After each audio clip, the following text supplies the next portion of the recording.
Hi everyone, I'm Alexis, and for my topic I had to research the Office of Disability Services here at Rutgers. So this is an important topic because since Rutgers is such a large school, we have a large population of students that have disabilities. So for underclassmen, the transition from high school to college, if you have a disability, is a big transition because in terms of legal protection, you're going from the Individuals with Disabilities Education Act, which is what you're protected under when you're in grades K through 12, to Section 504 of the Rehabilitation Act of 1973. And the Rehabilitation Act of 1973, Section 504 of it, it protects college students with disabilities by requiring public schools that receive federal financial assistance to provide reasonable accommodations. So since Rutgers is a public institution that receives government funding, they have to abide by this law. And the main difference between IDEA, the Individuals with Disabilities Education Act, and the Section 504 is that Section 504 is less strict and specific than IDEA. So it's important that students receive the necessary accommodations when they're going through this transition from high school to college. So the Office of Disability Services here at Rutgers, it's located in Lucy Stone Hall on the Livingston campus, and their office hours, so they have their main office there, and then they also have this separate exam room, which is right across the hall, and the hours for that are 8:30 a.m. to 5 p.m. on weekdays, both the office and the exam room. And so basically, the job of the Office of Disability Services is to provide accommodations to students that have disabilities, and that, like, under the law, it's reasonable accommodations. So that's like any kind of accommodation that doesn't result in like a huge loss of money, basically, for the university. So for the reasonable accommodations, there's academic adjustments, auxiliary aids, and services. For academic adjustments, that could be extension of time on exams, priority registration. For auxiliary aid, that's electronic textbooks, assistive technology, or computers for testing. And then in terms of services, that examples of that would be having a reader for your tests, a note taker for your course, a test proctor, a sign language interpreter, and then real-time captioning.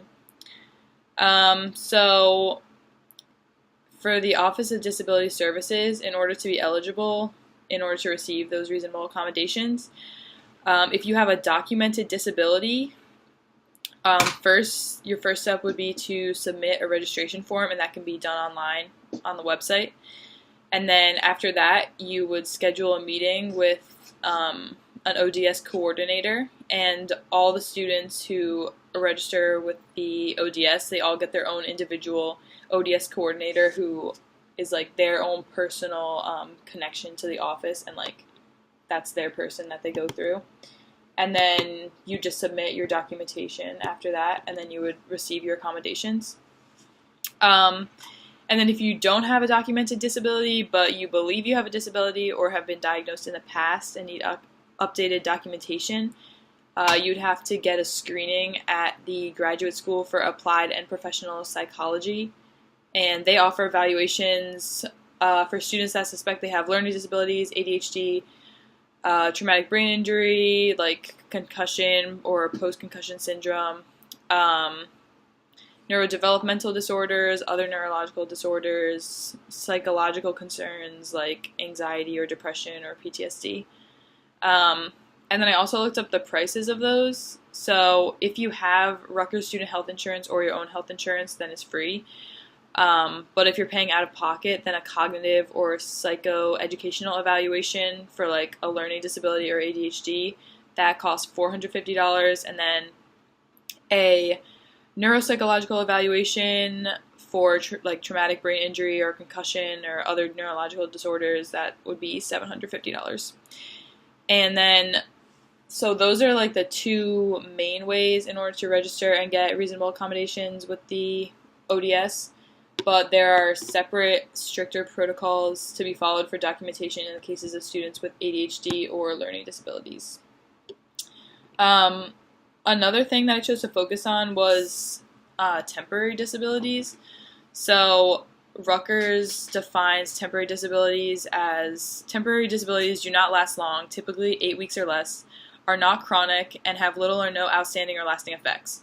Temporary conditions or injuries lasting 6 months or less are not considered permanent disabilities and generally do not qualify as a disability under federal or state laws.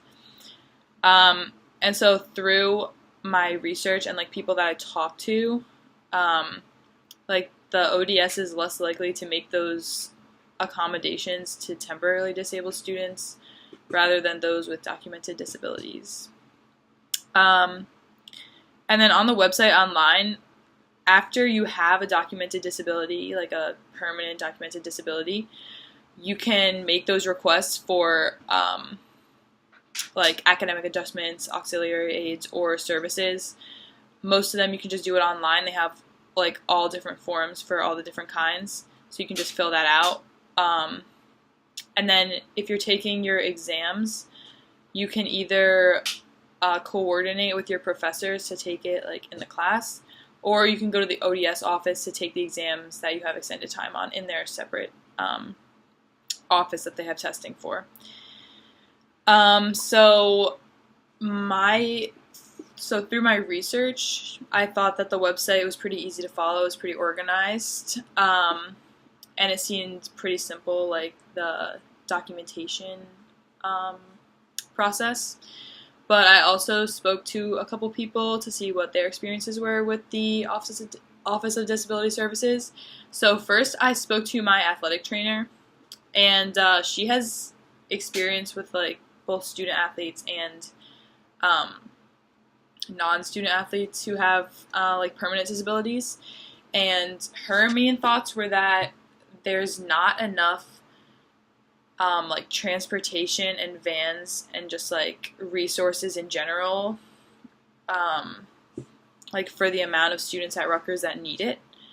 And then she also thought that like in terms of other resources like note takers and that kind of stuff, there's also not enough of that. And so she thinks that they could, like the office could do a much better job of like handling that and handling the like the need that we have at Rutgers.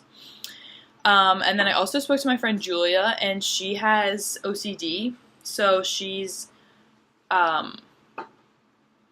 like documented at like a documented disability with ODS. She's registered with ODS. And so she gets extended time on her exams. And she said that the first step that she goes through, so after she registers, she requests letters of accommodations for each of her professors, and then the ODS sends her these letters of accommodations, and basically a letter of accommodation just states, like, for the professors, like, what the disability is, and, like, talks about the reasonable accommodations that the student has.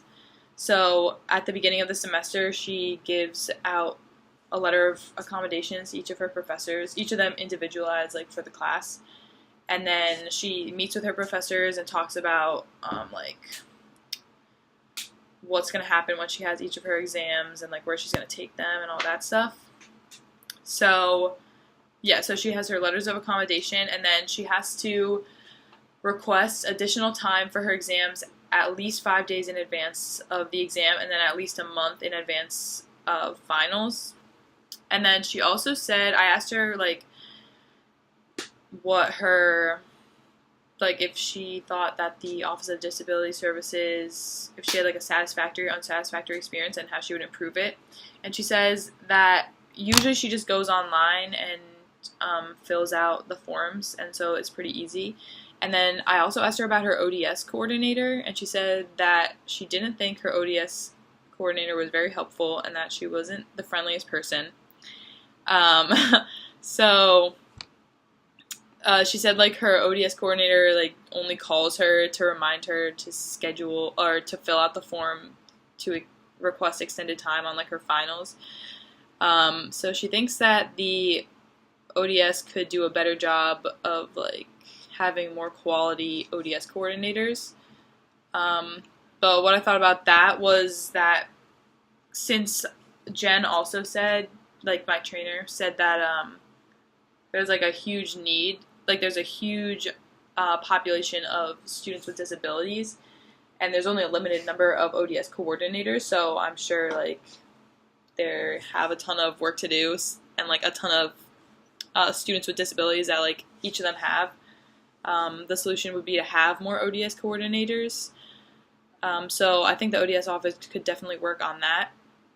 And then one other person that I talked to was my friend Morgan, and she is a type 1 diabetic, and she tried to register with the Office of Disability Services because she wears an Apple Watch, and she needs it to check her blood sugar to make sure it's not too low.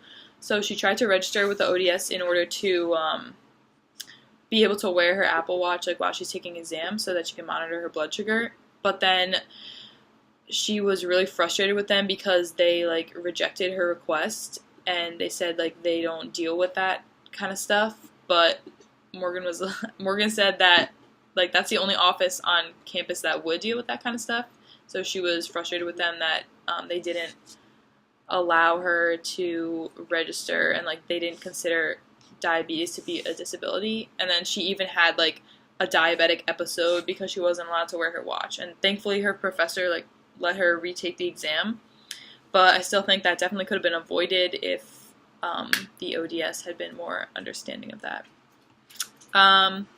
So in general, like overall, what I learned from researching the ODS and talking to my trainer and my friends was that there is a huge need for ODS coordinators, and like they could do a better job at like being more helpful to the students.